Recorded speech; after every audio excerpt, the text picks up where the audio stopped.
Vamos então ao capítulo 50, a desencarnação de Fernando. Quando Aniceto retirou a destra da minha fronte, perdi a possibilidade de prosseguir nas observações do infinitesimal. Minha visão abrangia minúcias muito importantes ao interesse comum. Entretanto, estava longe daquele poder de apreensão que me transmitira o mentor amigo ao contato do seu elevado potencial magnético. Centralizando minhas energias visuais, analisava ainda o sistema ósseo, o sangue, os tecidos, os humores, mas aquelas batalhas microscópicas haviam desaparecido como por encanto. De qualquer modo, porém, minha surpresa era enorme, porque agora identificava em mim mesmo a potencialidade do raio-x.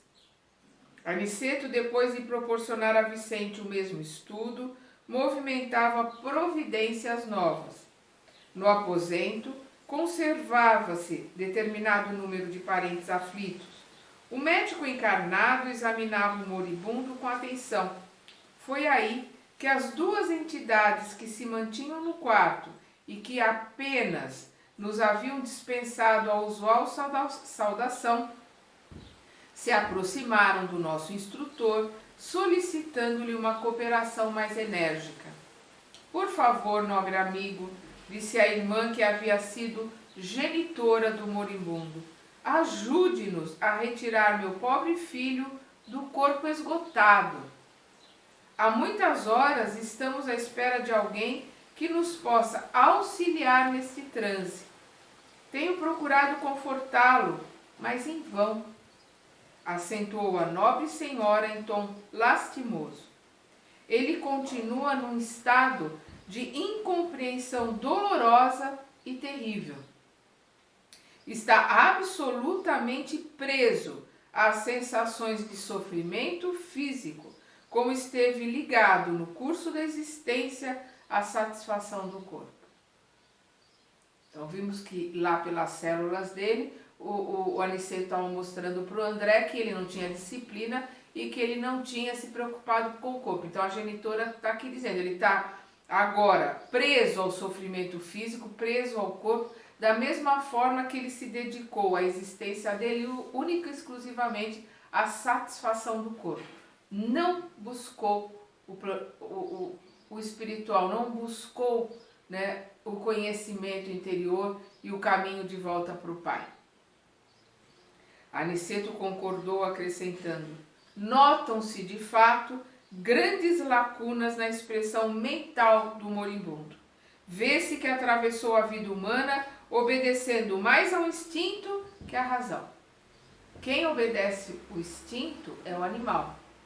O ser humano tem a razão para isso, para se modificar, se aprimorar. O ser humano que passa a existência obedecendo ao instinto, ele não difere muito do animal, infelizmente.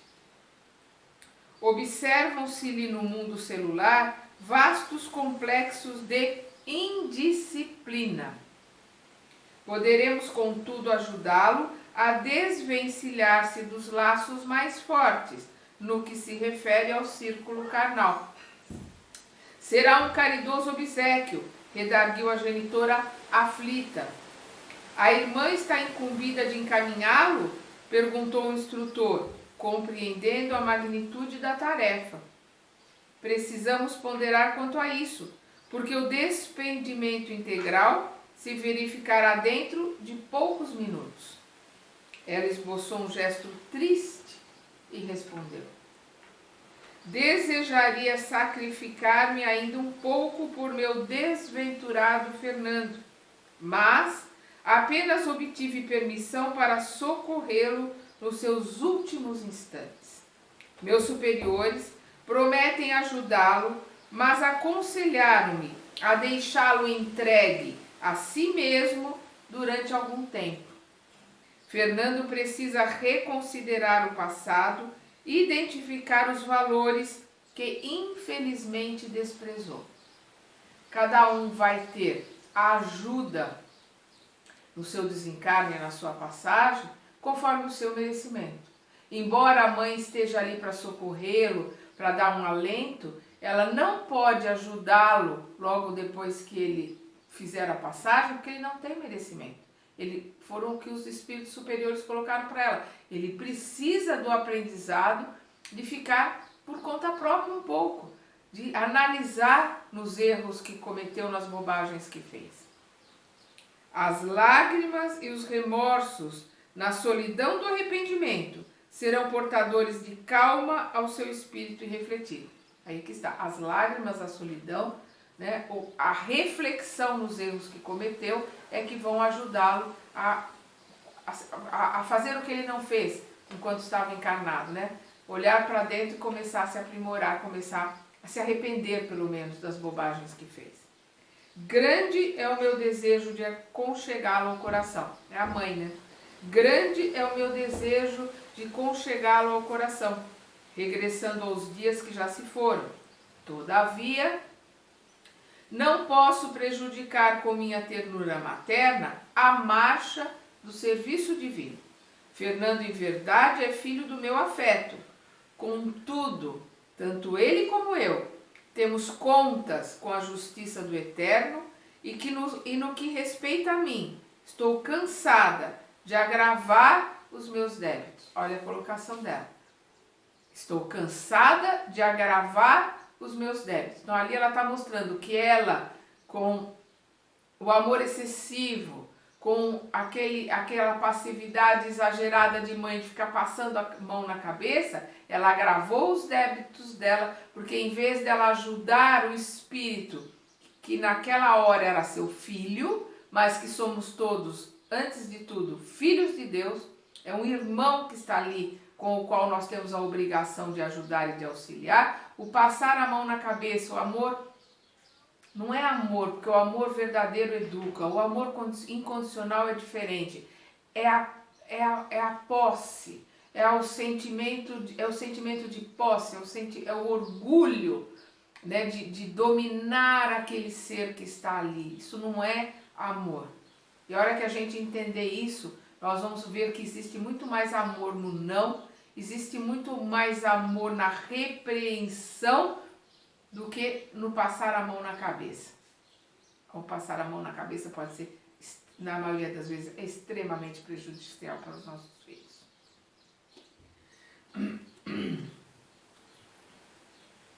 Não, ela colocou aqui, Fernando em verdade é filho do meu afeto, contudo, tanto ele como eu temos contas com a justiça do Eterno e que no que respeita a mim, estou cansada de agravar meus débitos. Não devo contrariar os desígnios de Deus. A esta altura do diálogo, interveio o clínico espiritual que nos encaminhara até ali, informando atencioso. Nossa amiga tem razão. Fernando não poderá acompanhá-la, mas tão nobre tem sido a intenção materna que tenho instruções para conduzi-lo a lugar seguro, a uma casa de socorro, onde poderá colher o melhor proveito do sofrimento, porquanto será asilado em zona vibratória inacessível às influências inferiores e criminosas, embora situada em regiões baixas. Então, ali, pela intercessão da mãe, aquele médico, né, que estava ali, aquele facultativo que estava ali junto deles, que tinha pedido auxílio a eles lá na casa da irmã Isabel, está colocando que pela intercessão da mãe ele poderá ser levado, embora nas regiões inferiores, num lugar onde ele estará mais protegido, onde ele vai poder ter um recomeço um pouco mais tranquilo. Já sei, murmurou Aniceto com grave entono, trata-se de medida muito acertada. Em seguida, acentuou como quem não tinha tempo a perder. A aflição dos familiares encarnados aqui presentes poderá dificultar-nos a ação. Observem como todos eles emitem recursos magnéticos em benefício do moribundo. Então, todos aqueles que estão ali pedindo para que ele se recupere, pedindo pela saúde dele, estão emanando os recursos magnéticos e isso dificulta o trabalho do plano espiritual para realizar o desencarne. aí acontece o que todos nós que já passamos pelo desencarne de entes queridos vemos. Aquela melhora súbita, daquela melhora, porque aquela melhora é para acalmar os parentes, para tirar essas energias magnéticas que os parentes estão mandando, fazer todo mundo ir comer alguma coisa e se trocar, todo mundo dá aquela relaxada, aí o plano espiritual aproveita esses instantes para poder realizar o desencarne. Todo mundo já viu isso, aquela melhora antes da morte. Observe como todos eles emitem recursos magnéticos em benefício do moribundo. De fato, uma rede de fios cinzentos e fracamente iluminados parecia ligar os parentes ao enfermo quase morto. Tais socorros, tornou Aniceto, são agora inúteis para devolver-lhe o equilíbrio orgânico. Precisamos neutralizar essas forças emitidas pela inquietação, proporcionando antes de tudo a possível serenidade à família. E aproximando-se ainda mais do agonizante, tomou a atitude do magnetizador exclamando: modifiquemos o quadro do coma. Após alguns minutos em que nosso mentor operava secundado pelo nosso respeitoso silêncio, ouvimos o médico encarnado anunciar aos parentes do moribundo: melhoram os prognósticos. A pulsação inexplicavelmente está quase normal. A respiração tende a acalmar-se. 3 senhoras suspiraram aliviadas. Era isso que o Aniceto queria, né? Esse relaxamento dos encarnados. Dona Amanda, dirigiu-se o assistente à esposa do moribundo, convém que vá repousar, levando as suas cunhadas. O senhor Fernando está muito tranquilo e a situação é francamente favorável. Ficaremos velando o senhor Januário e eu. Ficaremos velando, né? O senhor Januário e eu. As senhoras e mais 2 cavalheiros que se prontificavam a retirar agradeceram satisfeitos e comovidos. Permaneceram no aposento somente um médico e um irmão do agonizante. A melhora súbita tranquilizara a todos. E aos poucos, os fios cinzentos que se ligavam ao enfermo desapareceram sem deixar vestígios. Abramos a janela, disse o médico satisfeito. O ar talvez acelere as melhoras do nosso amigo. O senhor Januário atendeu, abrindo a ampla vidraça. Fundamente espantado, reparei que 3 rostos horríveis, pela expressão diabólica, surgiram. De repente, no peitoril, e interrogavam em voz alta: como é, Fernando? Vem ou não vem? Então, aqueles seres menos esclarecidos que estavam com ele por sintonia, por causa da irresponsabilidade dele, né?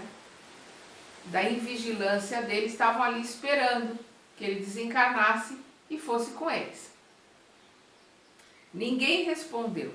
Notei, porém, que Aniceto lhes dirigiu significativo olhar, compelindo-os tão só com essa medida a desaparecer.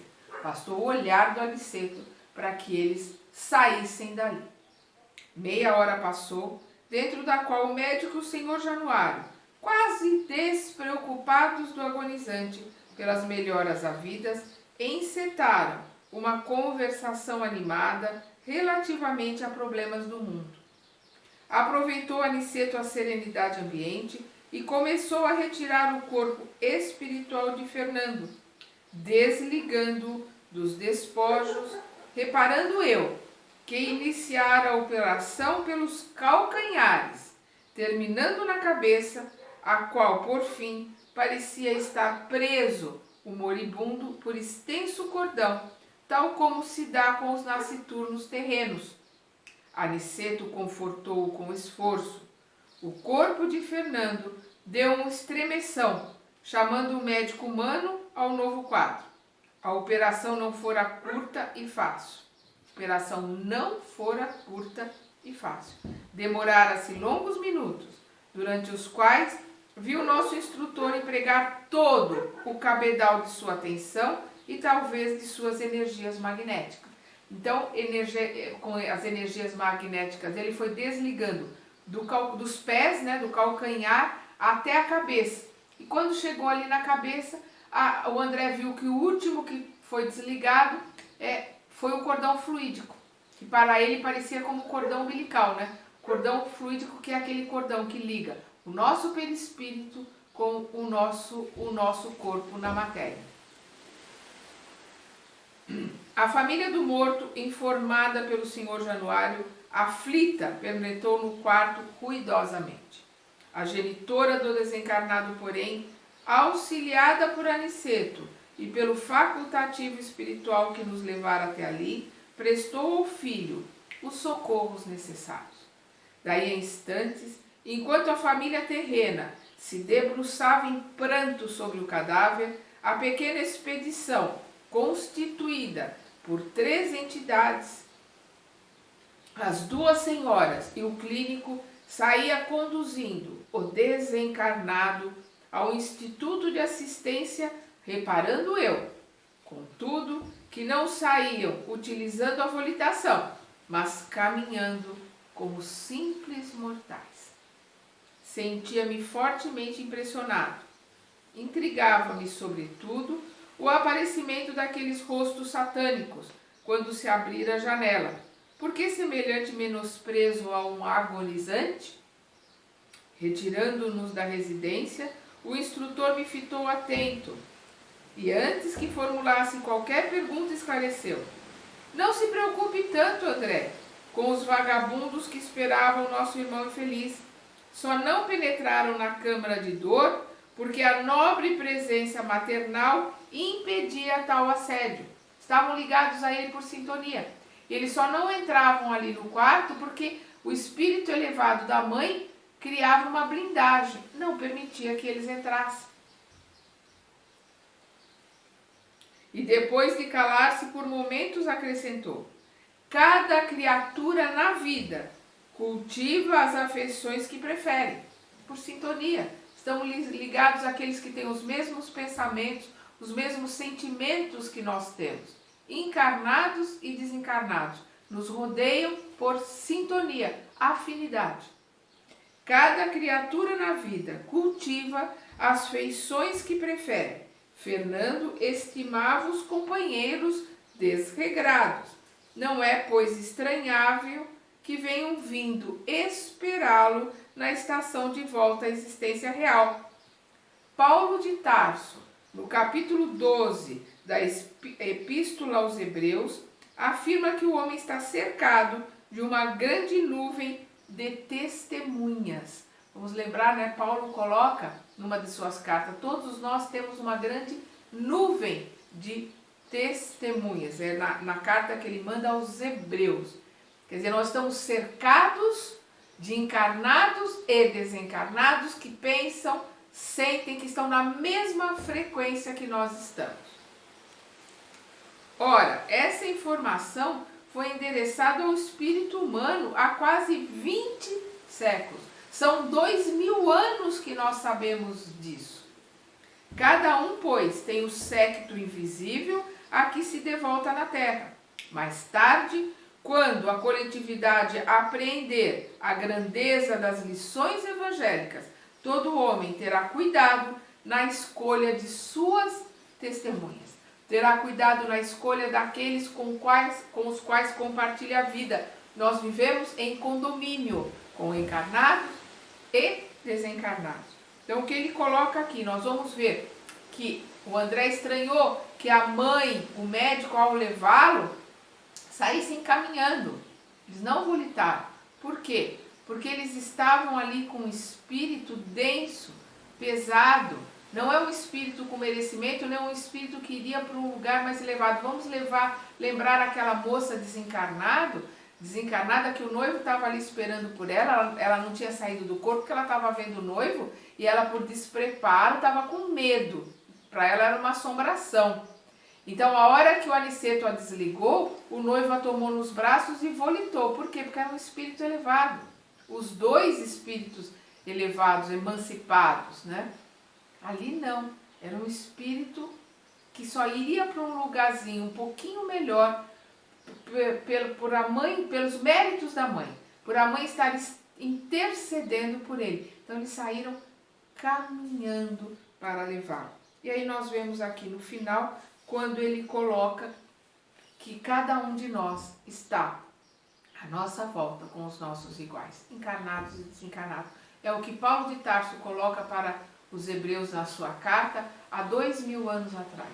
Não fazem 2000 anos que nós fomos informados que estamos rodeados de uma nuvem de testemunhas. E se nós não gostamos do nosso entorno, se nós não estamos bem com a vibração e com as energias que nos cercam, nós só temos um jeito de mudá-la, mudando a nós mesmos, mudando de dentro para fora, nos modificando nos nossos sentimentos, nos nossos pensamentos, nas nossas palavras, nas nossas atitudes e nos nossos atos. Na hora que nós nos modificamos de dentro, nos modificamos verdadeiramente, a nossa vibração muda. Muda a nossa cor, muda o nosso cheiro. E automaticamente mudaremos os que estão à nossa volta. Porque vai mudar a sintonia, vai mudar a vibração, vai mudar o cheiro, vai mudar as ideias, vai mudar tudo. Aí muda todo o nosso condomínio.